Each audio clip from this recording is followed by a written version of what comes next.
NEET paper leak के चलते केंद्रीय शिक्षा मंत्री धर्मेंद्र प्रधान कई दिनों से चर्चा का विषय बने हुए हैं। इस मामले में सीजेपी लगातार प्रदर्शन कर रही है, अनशन पर बैठी हुई है और मांग कर रहे हैं धर्मेंद्र प्रधान के इस्तीफे की।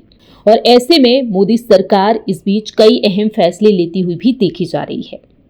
इस बीच इंटरनेट और सोशल मीडिया पर शिक्षा मंत्री के बारे में जानने के लिए जमकर सर्च भी किया जा रहा है।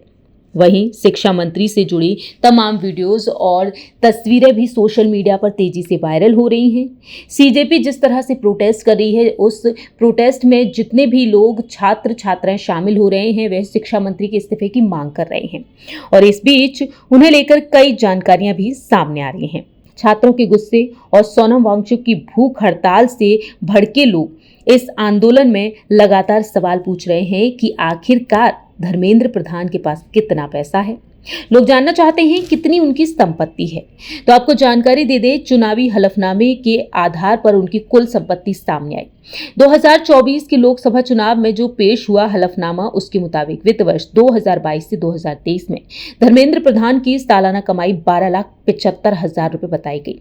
वहीं शिक्षा मंत्री की तरफ से घोषित कुल संपत्ति 6,92,00,000 और वहीं उन पर लाखों की देनदारी भी है। हलफनामे में बताया गया कि धर्मेंद्र प्रधान के पास तकरीबन 35,000 रुपए कैश था। वहीं हलफनामे के मुताबिक उनकी पत्नी मृदुला ठाकुर प्रधान की उसी वित्तीय वर्ष में सालाना कमाई 49,92,000 रुपए थी। उनकी पत्नी के पास 40,000 कैश और उनके 2 बच्चों के पास 10,000 और 7,000 रुपए कैश। इस तरह से कुल मिलाकर उनकी संपत्ति सामने आई। पूरे परिवार के पास 97,000 रुपए नकद था। वहीं बैंक की बात की जाए तो हलफनामे के मुताबिक सामने आया कि शिक्षा मंत्री और उनके परिवार के bank deposit, PPF fixed deposit और बाकी निवेश मिलाकर लगभग 2,47,00,000 रुपए है। धर्मेंद्र प्रधान ने म्यूचुअल फंड में भी अच्छा खासा इन्वेस्ट किया है और उनका उस वक्त म्यूचुअल फंड में किया गया इन्वेस्टमेंट 80,40,000 था और 2024 तक उन्होंने 67,72,000 रुपए की बीमा पॉलिसी चला रखी हैं। शिक्षा मंत्री की ओर से चुनाव आयोग में दिए गए हलफनामे में बताया गया कि पंजाब नेशनल बैंक और आईडीबीआई बैंक से 31,38,000 रुपए का कर्ज ले रखा है। धर्मेंद्र प्रधान ने अपनी पत्नी मृदुला ठाकुर को 10 लाख रुपए का पर्सनल लोन भी दे रखा है और उन्होंने अपने पिता डॉक्टर देवेंद्र प्रधान को 5 लाख रुपए का लोन दे रखा है।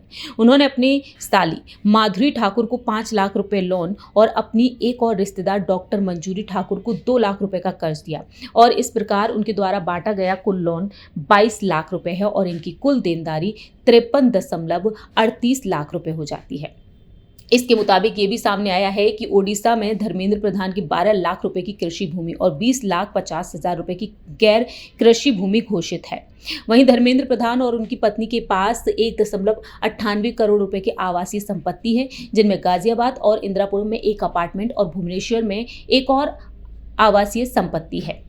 धर्मेंद्र प्रधान के पास 2011 मॉडल की होंडा सिटी कार है। उनकी पत्नी के पास कई कमर्शियल वाहन हैं और 2024 तक 200 ग्राम सोना और 250 ग्राम चांदी घोषित की है और इसकी कीमत उस वक्त यानी कि 2024 में 13.5 लाख रुपए बताई गई थी। उनकी पत्नी ने 500 ग्राम सोना और 10 किलोग्राम चांदी घोषित की और इसकी कीमत 35 लाख रुपए है और उनके पास लगभग 6 लाख रुपए की अन्य संपत्ति है और इसमें से 2 लाख रुपए का कंप्यूटर और 4 लाख रुपए की होम अप्लायंस शामिल हैं। तो ये थी वो जानकारी जो हलफनामे के मुताबिक सामने आई है।